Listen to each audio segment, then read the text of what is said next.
Hi, I'm Manan. I go to Harker. I'm a rising freshman, and this is my project, the tilt-controlled marble maze.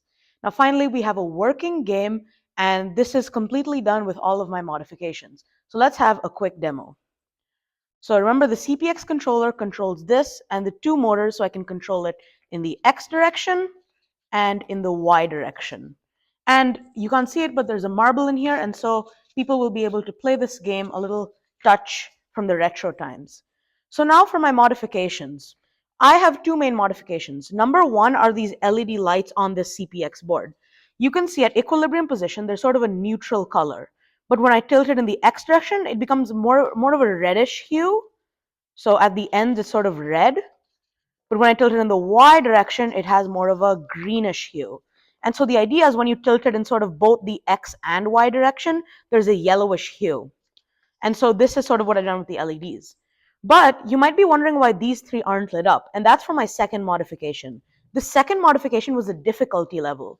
Now we all know that we want to beat the highest level in this set. So that's why when I press this button right here, I can go to the first two levels, basically. It's easy, we're already on easy, and then we have the green for medium. And you can see suddenly the maze has become much more sensitive, and this is the difficulty level. When I press it again, a small sound sounds, and finally we're on the red level, which is the most difficulty, and it's really going around everywhere, and it's very difficult to beat. I can press it again, it's going to reset to the first level, second level, third level.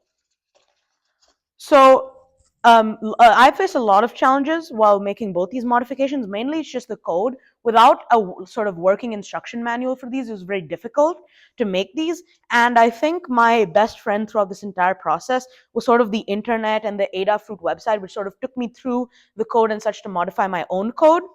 I think that working with buttons and the LEDs, although they were completely separate from the project, really brought this with the full circle and really has that nice touch of a difficulty level or a nice aesthetic of the LEDs tilting.